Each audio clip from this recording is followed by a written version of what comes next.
영화는 보통 길이가 2시간, 상영 시간이 2시간이에요. 그래서 영화를 보고 나면 2시간 동안 보고 난 다음에 재밌다 하는 사람도 있고, 우리가 정말 이 영화를 보러 갔는데 그 영화가 마음에 안 들어서 아이고 돈 아깝다 이런 경우도 있어요. 그러니까 영화를 보고 나서 호불호가 이렇게 분명히 갈린단 말이죠. 그래서 영화를 볼 때 이 영화를 봐도 될까 아니면 이 보고 나면 실망할까 해서 뭐를 참고를 하냐면 별점이라는 게 있어요. 미리 영화를 보거나 아니면 영화 평론가들이 그 영화에 대해서 몇 점짜리, 별 5개 중에 별 4개 또는 별 3개, 별 3개 반 이렇게 별점을 주고, 별점이 높을수록 재밌구나 하고 우리가 그 영화를 선택하는 기준이 돼요. 또 하나가 뭐가 있냐면 별점과 함께 한 줄 평이라는 게 있어. 우리가 전문가들이 영화를 보고 길게 써 내려가면 그 영화에 대해서 그 평을 안 읽어보는데 한 줄로 짤막하게 이렇게 간략하게 그 영화에 대해서 평을 해놓는 게 있단 말이죠. 그 한 줄 평이 이제 영화 페이지 보면 많이 나와 있는데, 우리나라 역대 한국 영화 가운데 그 관객 수가 제일 많은 영화 중에 두 번째 영화가 뭐가 있냐면 극한직업이라는 게 있어요. 극한직업. 뭐 이렇게 TV에도 많이 나오잖아요. 뭐 못 본 것처럼 그러시는 분은 참 그 문화생활을 별로 안 하시는, 대화가 잘 안 되는 극한직업 공짜로도 많이 볼 수 있으니까 보실 수 있기를 바라요. 근데 그 극한직업에 어떤 사람이 한 줄 평을 뭐라고 썼느냐면, 지금까지 이런 코미디는 없었다 이렇게 돼 있어요. 근데 이 한 줄 평이 뭐냐면, 그 영화 중에 지금까지 이런 통닭은 없었다 이런 대사가 나오는데, 그 대사를 빗대서 지금까지 이런 코미디는 없었다. 그럼 이 영화는 어떤 영화냐면 웃기는 영화구나 이렇게 생각하고 그 영화를 볼 것인가 말 것인가를 우리가 결정할 수 있단 말이죠. 설교는 오늘 처음 제 설교를 들으시는 분들은 몇 분짜리일까 하지만 영화보다는 짧아요. 영화는 2시간이지만 제 설교는 줄여서 30분 설교해요. 그러면 30분 설교할 때에 대부분의 목사님들이 30분 이렇게 설교하는데, 설교가 끝나고 나면 우리 목사님 무슨 말씀을 했는지 모르겠어 이런 성도들도 있고, 귀에 쏙쏙 들어온다 이런 성도들도 있고 그렇단 말이죠. 그래서 우리 목사님은 지금 30분 동안 무슨 말씀을 했는지 모르겠어 이런 경우는 어떤 경우냐면, 한 줄 요약이 잘 안 됐기 때문에 그래요. 그래서 여러분이 30분 설교를 들었는데 목사님이 지금 무슨 말씀을 하시고 무슨 말씀을 하시려고 하고 무슨 의도로 이 말씀을 하셨구나 하는 것을 성도들이 알 수 있어야 돼요. 그래서 저는 설교를 준비할 때 신학교 때부터 배운 것이 뭐냐면, 당신의 설교를 한 줄로 요약해 보십시오. 저는 그걸 중심사상이라고 부르는데, 내 설교의 핵심이 뭘까? 그러니까 이 30분 동안 하는 설교를 한 줄로 요약하면 무엇이 될까를 늘 염두에 둬야 된단 말이죠. 그래서 성도들이 들을 때에 이런 말씀이구나 하는 것을 알 수 있어야 돼요. 그러면 영화도 그렇고 이 설교도 그런데 사람은 어떻겠어요? 사람에 대해서 그 사람은 어떤 사람이에요? 물어보면 어떤 사람이에요? 이렇게 말할 수 있는데, 장황하게 길게 말할 필요 없이 한 줄로 그 사람에 대해서 요약하면, 한 줄로 그 사람을 평하면 어떤 사람일까? 여러분은 어때요? 누군가가 여러분에게 당신은 누구예요? 물어본다면, 아니면 여러분에게 누군가가 그 사람은 어떤 사람이에요? 당신의 남편은, 당신의 아이들은, 당신이 함께 예배하는 사람들은, 당신의 담임 목사님은 어떤 분이에요? 물어보면 길게 얘기하지 않고 한 줄로 요약해서 말할 수 있느냐 말이죠. 그게 그 사람의 핵심이에요. 성경에는 많은 사람들이 나오는데, 이 많은 사람들 가운데, 이 성경의 인물들 가운데 한 줄로 딱 그 사람을 요약해서 설명한 사람들이 있어요. 그 중에 한 사람이 누구냐면 모세야. 여러분, 제가 모세를 말씀드리면 예수님을 믿든지 안 믿든지 모세하면 머릿속에 많은 것들이 떠오를 수 있는데, 성경은 모세에 대해서 뭐라고 말씀하냐면, 이 사람 모세는 온유함이 지면의 모든 사람보다 더하더라. 그러니까 온유함이 뛰어난 사람이다 하고 모세를 설명해 주고 있어요. 욥, 우리가 잘 알고 있는 것처럼 온갖 고난을 겪은 욥에 대해서는 욥기를 시작할 때에 욥기 1장 1절에 보면 욥이 어떤 사람인지를 한 줄로 요약해서 설명해 주고 있어요. 욥은 어떤 사람이냐면, 온전하고 정직하여 하나님을 경외하며 악에서 떠난 자다. 이게 욥이야. 그러니까 온전하고 정직하여 하나님을 경외하며 악에서 떠난 자, 그게 누구라고요? 욥이라는 거야. 뭐 길게 설명할 필요 없이 악에서 떠난 자, 하나님을 경외하는 자, 온전하고 정직한 자가 욥이라는 거야. 또 다윗, 우리가 잘 알고 있는 다윗 하면 골리앗을 이겼대요, 왕이었대요, 뭐 이런 것보다도 성경은 다윗을 한 줄로 뭐라고 표현하고 있느냐면 내 마음에 맞는 사람이다. 이 한 줄로 다윗이 누구냐면 용감한 왕이에요, 이긴 왕이에요. 그게 아니라 하나님의 마음에 맞는 사람이다. 이걸 누가 기록했겠어요? 하나님이 그렇게 한 줄로 평해 주신 거예요. 사람들이 이렇게 만들어낸 것이 모세는 누구, 욥은 누구, 다윗은 누구 하냐면 하나님께서 한 줄로 간단하게 온유한 사람이야, 하나님을 악에서 떠난 자야, 내 마음에 맞는 사람이야, 이렇게 분명하게 말씀해 주셨단 말이죠. 그러면 모세나 욥이나 다윗은 대부분의 사람들이 알고 있고 성경에 이름이 많이 나와 있어요. 유명한 사람들이야. 하지만 오늘 본문에 있는 한 사람은 딱 한 번 나와. 성경 이 1189장 가운데 딱 한 번 나오는데 그 사람의 이름이 뭐냐면 아마시아야. 아마시아인데 이 아마시아는 여러 번 나오는 것도 딱 한 번 나오는데 자기만 나오는 것이 아니라 여호사밧 임금의 군대 장관 5사람의 이름이 나올 때에 그 중에 한 사람으로 나와요. 그러니까 아마시아는 여호사밧 임금님 밑에 있는 군대, 이 군사이고 군대 장관이고 서열 3위다. 30만 명을 거느린 사람 아드니아가 있고 또 28만 명을 거느린 여호하난이 있고 그 다음에가 20만 명을 거느린 아마시아가 있다. 그리고 그 뒤에 또 두 사람의 이름이 나오는데, 그럼 우리가 이 성경이 아마시아는 20만 명을 거느린 군대 장관이에요. 서열 3위예요. 그것을 말하지 않고 5명 가운데 그 공통점이 뭐냐면, 자 19절 한번 볼게요. 이 19절 가운데 이는 다 왕을 모시는 자라는 거예요. 그러니까 이 5명, 아마시아를 포함해서 5명이 다 왕을 모시는 자인데, 오직 아마시아에게는 어떤 한 줄평이 들어있느냐면 우리가 읽었잖아요. 16절 보면 그는 자기를 여호와께 즐거이 드린 자다.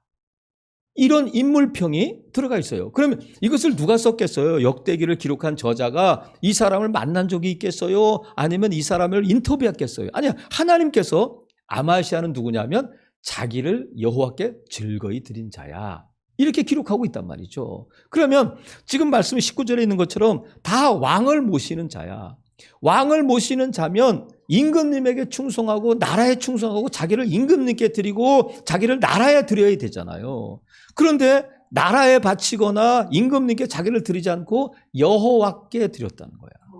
여호와께 드리고 그것을 드릴 때 억지로 드린 것이 아니라 즐거이 여호와께 드렸다. 그러니까 아마시아는 한마디로 어떤 사람이냐면 이 드림의 기쁨을 누린 사람이다.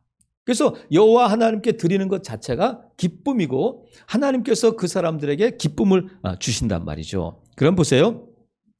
이 아마시아가 왜 자기를 여호와께 즐거이 드렸는데, 아니 왜 군인은 충성하잖아요. 나라에 충성하고 지휘자에게 자기 통수권자에게 충성해야 되는데 여호사밧 임금이나 아니면 나라에 자신을 드리지 않고 여호와께 즐거이 드렸다고 하니까 우리가 생각할 때는 그러면 군대 일은 대충하고 예배에 집중하고 기도의 자리에 빠지지 않고 근데 회사 일은 대충 했구나. 그렇지 않단 말이죠. 왜냐하면 이 아마시아가 대충 군대 생활을 했으면 어떻게 서열 3위까지 올라갈 수 있겠어요. 많은 전적도 있고 용맹스러운 아마시아일 텐데 그가 여호와께 자기를 즐거이 드렸다는 거야. 그러면 이게 무슨 뜻이냐면 우리가 생각할 때 자기를 여호와께 드린 사람은 누구라고 생각하냐면 주의 종이지, 목사가 돼야지, 나는 목사가 되어서 나를 하나님께 드려야 되겠다, 이렇게 생각해요. 그러니까 이 자기를 주께 드리는 자는 목회자이고 주의 종이어야 된다고 하는 것을 지금 말씀드리는 것이 아니라 자기를 여호와께 즐거이 드리는 자는 누구냐면 누구나 그럴 수 있고 누구나 그래야 한다는 거예요. 그러니까 나는 직장 다녀, 나는 사업을 해, 나는 바빠서 안 돼, 이런 게 아니라 지금 아마시아는 서열 3의 군대 장관인데 얼마나 할 일이 많고 바쁘겠어요. 그럼에도 불구하고 그는 자기를 여호와께 즐거이 드렸다는 거야. 그러니까 다른 4명의 군대 장관과 아마시아의 차이는 몇 명의 군사를 거느렸느냐가 아니라 여호와께 자기를 즐거이 드렸느냐 아니면 드리지 않았느냐의 차이인데, 그럼 뭐겠어요? 다른 사람들과 이 아마시아의 차이는 뭐냐면, 지금 아마시아는 군대 장관인데 이 군대 장관 20만 명의 부하를 거느리는 것 자체가 직업이 아니라 이 아마시아에게 20만 명의 군대를 거느리고 있는 것은 하나님께서 자기에게 주신 사명으로 여겼다는 거예요. 하나님이 자기에게 주신 여호사밧 임금이 나라를 위해서 나에게 이 일을 맡겨주셨구나 하는 것이 아니라 하나님께서 자기에게 이것을 사명으로 주셨다. 왜냐하면 자기를 여호와께 즐거이 드렸다는 것은 뭐냐면, 하나님 나를 마음껏 사용해 주세요. 내가 하나님께 드릴 테니까 하나님께서 사용해 주세요. 이렇게 자기를 드렸단 말이죠. 처분을 바랍니다. 그러니까 이 여호사밧 임금을 통해서 군대 장관의 지위를 얻었지만 이 아마시아는 어떻게 생각했느냐면, 하나님께서 나에게 이런 직분을 주셨구나. 그래서 그것을 사명으로 여겼다는 거야. 우리가 직장에 다니든지 아니면 사업을 하든지 아니면 전업주부를 하든지 무엇을 하든지 간에 목사만 주의 종이고 목사만 여호와께 자기를 즐거이 드린 자가 아니라 내가 어느 곳에 있든지 여호와께 자기를 즐거이 드리는 자여야 하고 드릴 수 있다는 거예요. 아마시아의 경우를 통해서 그것을 말씀해 주신단 말이죠. 그러면 우리가 이 사명으로 나에게 주신 것을 사명으로 여기는 자와 아니면 직업으로 여기는 자와의 차이는 뭐냐면, 골로새서 3장 23절에 이런 말씀이 있어요. 무슨 일을 하든지 마음을 다하여 주께 하듯 하고 사람에게 하듯 하지 말라. 무슨 일을 하든지, 군대 일이든지 아니면 직업이든지 사업이든지 무슨 일을 하든지 누구에게 하듯 하라고요? 주께 하듯 하라. 내가 부하든지 내가 직장 상사든지 아니면 내가 사업을 크게 하든지 상관하지 말고 무슨 일을 하든지 주께 하듯 하라는 거야. 이것이 뭐냐면 자기에게 맡겨진 일을 사명으로 여기는 자고, 이 사람이 누구냐면 자기를 여호와께 즐거이 드리는 자란 말이죠. 왜? 하나님 나를 사용하여 주시옵소서, 하나님 나를 통하여 영광 받아 주시옵소서 하는 것이 자기를 드린 거예요. 내 마음대로, 내 생각대로, 내 소원대로가 아니라 하나님께서 사용하시면 하나님께서 나에게 맡겨주신 것을 사명으로 여기는 자들이 자기를 여호와께 즐거이 드린 자라는 거야. 그러면 이 4명, 지금 오늘 본문에 나오는 5명 가운데 이 아마시아가 서열 3인데 나머지 4명과 다르게 이 사람들은 용감한 사람이니까 군대 장관이 됐을 거 아니에요. 그러면 이 아마시아의 용맹성은 어디서 나왔을까? 원래 실력이 좋아, 원래 싸움을 잘해, 원래 머리가 좋아, 그게 아니라 자기를 여호와께 즐거이 드린 자는 자신이 맡고 있는 일을 사명으로 여길 뿐만 아니라 자신을 주께 맡겼기 때문에 모든 것을 하나님이 책임져 주실 것을 믿는 거예요. 전쟁에 나갈 때도 무슨 일을 하든지 하나님께서 내 삶을 책임져 주신다, 하나님이 이 전쟁에서 이기게 하신다는 하나님에 대한 절대적인 신뢰를 갖고 있는 사람이 맡긴 자, 드린 자예요. 내가 내 마음대로 하는 것이 아니라 하나님께서 내게 이 일을 사명으로 주셨다면 하나님께서 이 일을 감당할 수 있도록 힘도 주시고 지혜도 주시고 믿음도 주실 것이다 하는 것을 믿고 철저하게 하나님께 맡기는 자란 말이죠. 그래서 여러분, 우리가 종종 말합니다만 사명자는 죽지 않는 거야.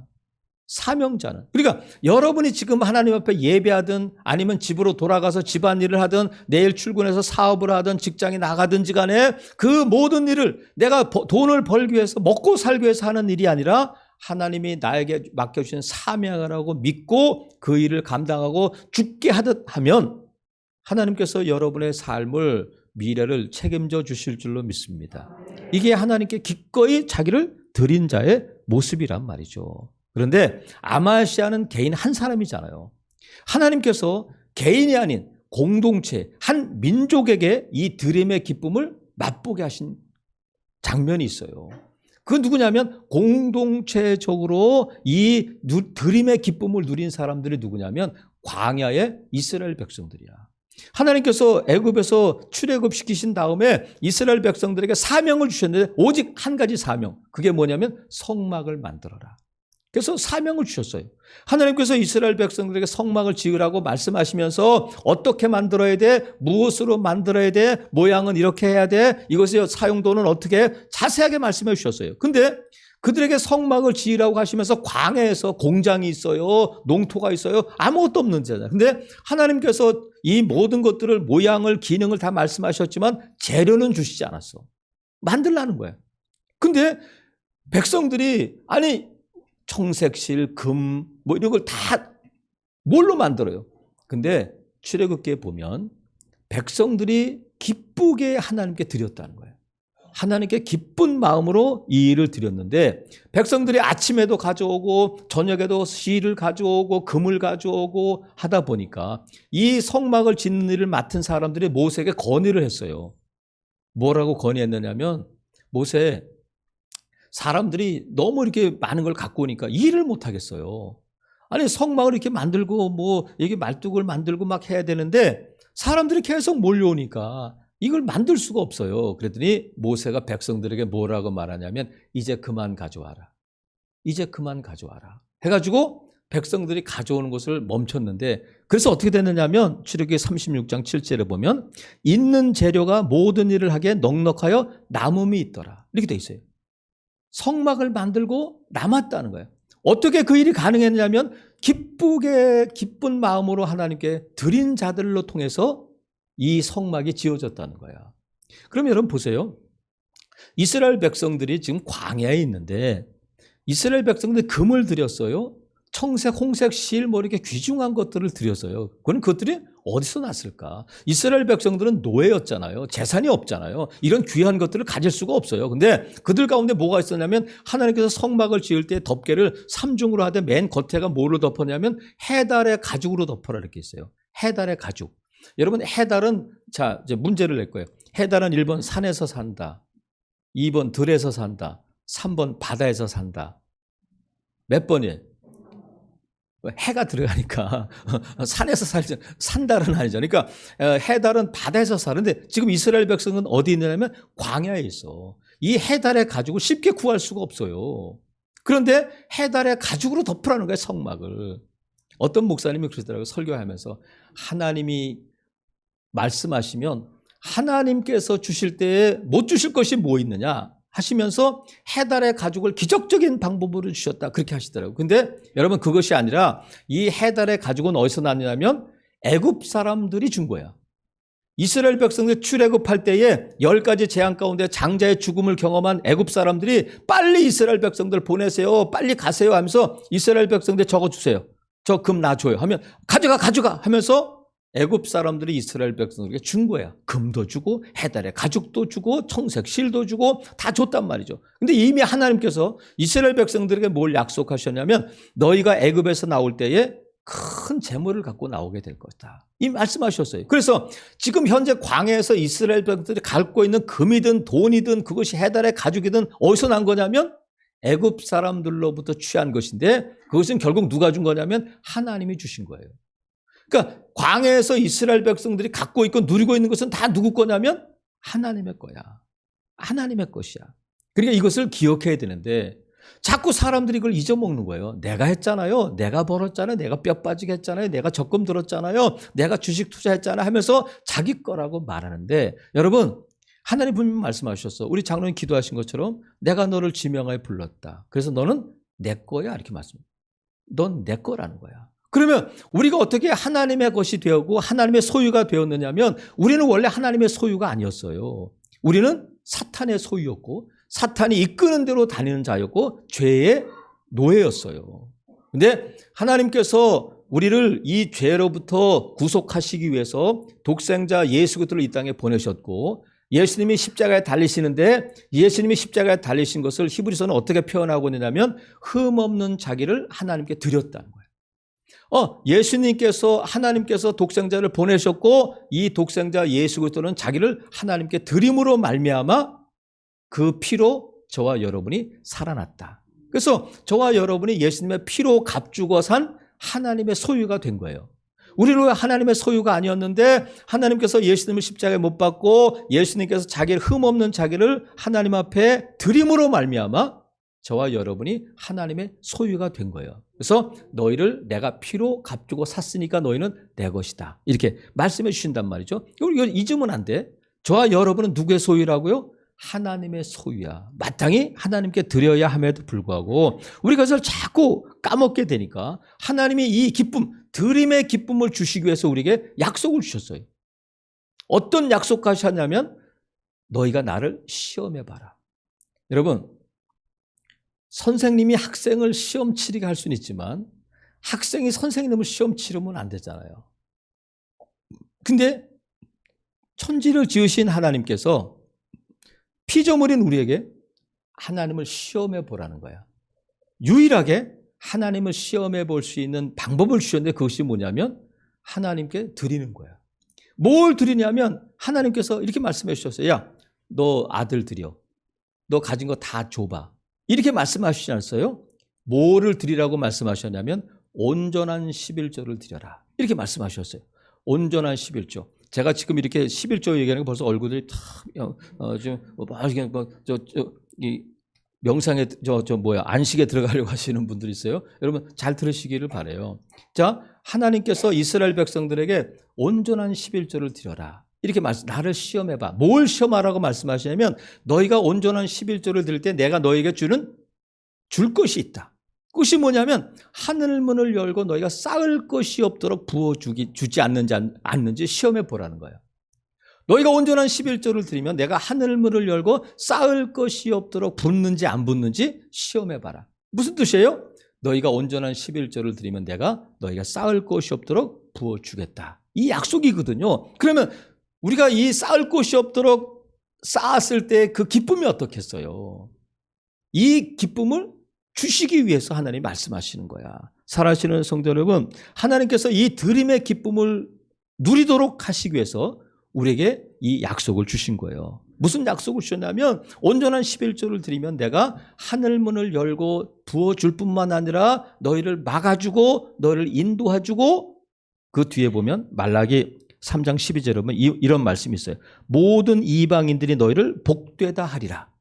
자, 잘 들어보세요. 모든 이방인들이 너희를 복되다 하리라. 이렇게 말씀하세요. 이게 뭐냐면 예수 그리스도를 안 믿는 사람들이 그 11조를 온전한 11조를 드린 사람들에 대해서 뭐라고 말하냐면 야, 행복한 사람이구나. 야, 행복한 가정이구나. 이렇게 말한다는 거예요. 그러면 하나님께서 우리를 복되게 하신다는 것은 행복한 사람이 되게 하겠다는 거잖아요. 온전한 11조를 드리면 하늘문을 열고 쌓을 것이 없도록 부어주실 뿐만 아니라 지켜주고 인도해주고 이방 사람들이 너희를 복되다 할 것이라는 거예요. 행복한 사람이구나. 행복한 인생이구나. 이렇게 한다는 거야. 여러분 보세요.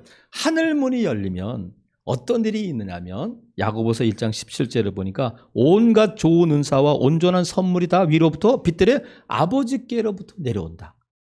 온갖 좋은 은사와 온전한 선물이 다 위로부터 아버지께로부터 온다는 거야. 그러니까 하늘문이 열리면 온갖 좋은 것과 좋은 은사와 선물이 하나님으로부터 위로부터 내려온다는 거야. 한마디로 말하면 하늘문이 열리면 하늘 창고가 열리면 대박이 나는 줄로 믿습니다. 그러면 제가 이렇게까지 말씀드리면 아이고 목사님 우리 또 헌금이 또 필요하거나 여러분 그렇지 않아요? 오해하지 않기를 바라요. 하나님께서 왜 이 말씀을 주시냐면 오해하지 말라는 거예요. 어떤 오해냐면 그러면 온전한 11조를 드리면 하나님께 복되게 하시는데 안 드리면 여러분 어떻게 했어요?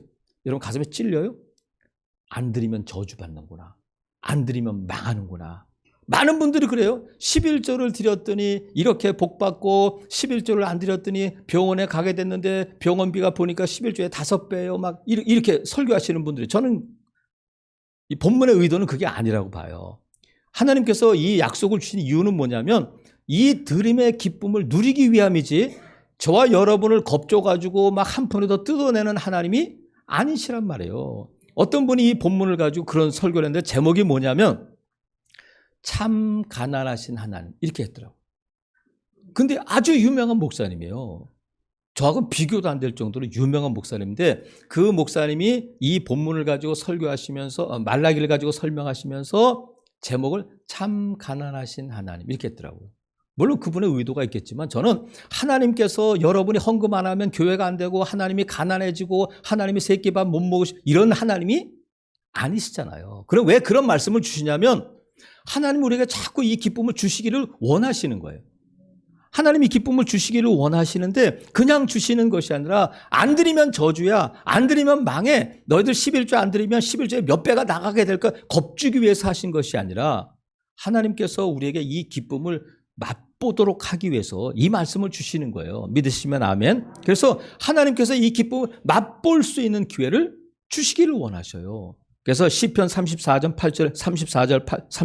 8절 말씀처럼 여호와의 선하심을 맛보아 알아라.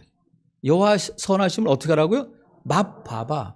여러분 제가 여러분에게 정말 맛있는 음식을 먹었는데 그 음식에 대해서 제가 육질이 좋고 막 씹는 맛이 어떻고 막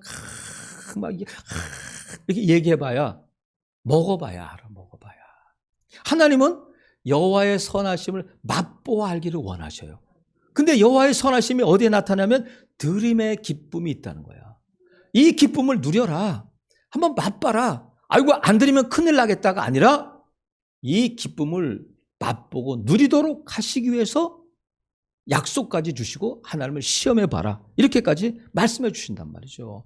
여러분 우리 성도님들은 아시겠지만 제가 여러분에게 헌금에 대해서 강하게 우리가 이번에 예배당 옮기는데 1억 원이 필요합니다. 작정합시다. 이렇게 한 적 없잖아요. 그래도 다 넉넉하게 여기까지 왔어요. 여러분 헌금하라는 얘기가 아니잖아.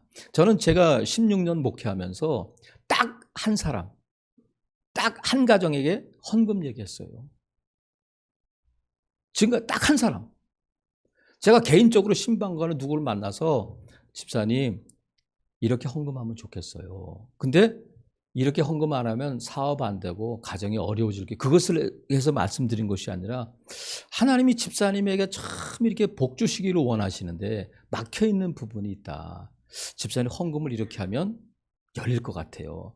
하나님이 저에게 그런 감동을 주셔서 그건 뭐 좋은 일이니까 집사님 시험 들라고 헌금 안 해서 내가 책망하는 것이 아니라 정말 이거 이렇게 하면 좋겠어요. 제가 딱 한 사람에게 말했어요.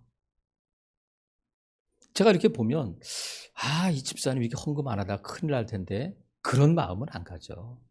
다만 이 집사님이 헌금에 조금 마음만 열리면 하나님께서 정말 더 많은 것들을 맛보게 하실 텐데 하는 아쉬움은 있어요. 근데 그분이 받아들일 준비가 되고 그분이 정말 아멘으로 받아들일 수 있을 때 그 말을 하는 거잖아요. 근데 어쩌면 제가 하나님께 책망 들을지도 몰라. 하나님은 복 주시기를 원하시는데 제가 그걸 가로막을 수 있단 말이죠. 여러분 하나님은 안 드리면 저주하시기 위해서 하나님이 지금 너 때문에 지금 교회가 어렵다 이렇게 하시는 것이 아니라 하나님의 선하심을 맛보아 알기를 원하셔. 하나님은 어찌하든지 이 기쁨을 여러분에게 주시기를 원하신단 말이죠. 그래서 여러분 하나님께서 2022년도에 우리에게 큰 기쁨을 주시기를 원하시는데 우리가 정말 어느 가정에는 어느 성도는 정말 하나님 앞에 헌금에 좀 힘쓰면 좋겠다 하는 분도 있지만 제가 이렇게 보면 힘에 겹도록 하시는 분도 있어요. 아니 이렇게 헌금해가지고 어떻게 사나 하는데 그렇게 헌금했는데도 불구하고 그 사람 형편이 나아지거나 그 사람이 큰 부자가 되거나 하나님이 말씀하신 것처럼 막 쌓을 곳이 없도록 부어주시는 그런 사람들이 별로 안 보이잖아요. 그런데 저는 그 사람들을 그 성도로서 기도할 뿐만 아니라 믿는 것이 뭐냐면 하나님의 말씀은 반드시 이루어진다. 하나님이 뭐라고 말씀하셨냐면 너희가 무엇을 심든지 심은 대로 거둔다. 하나님이 부어주신다니까 우리 대가 아니면 우리 자녀들에게도 하나님께서 부어주실 것이다. 분명히 하나님의 말씀은 반드시 이루어진다는 믿음이 있어요. 그래서 하나님 이 가정에 복 주세요. 하나님 이렇게 열심을 내고 기꺼이 드리는데 하나님 약속이 이루어져야 되잖아요 하고 한 번 더 기도하게 된단 말이죠. 사랑하시는 성도 여러분 2022년도에 하나님께서 우리에게 큰 기쁨을 주시는데 무엇을 통해서 그 기쁨 주시기를 원하시냐면 드림을 통해서 하나님의 기쁨을 주신단 말이죠. 여러분 저와 여러분은 대부분 앞으로 살아갈 날들이 지금까지 살아온 날들보다 짧게 남은 줄로 믿어요. 젊은 사람들 빼고는. 그러면 여러분은 어떤 사람으로 기억되기를 원하셔요? 국회의원회 때 그 사람이 큰 사업을 이뤘대.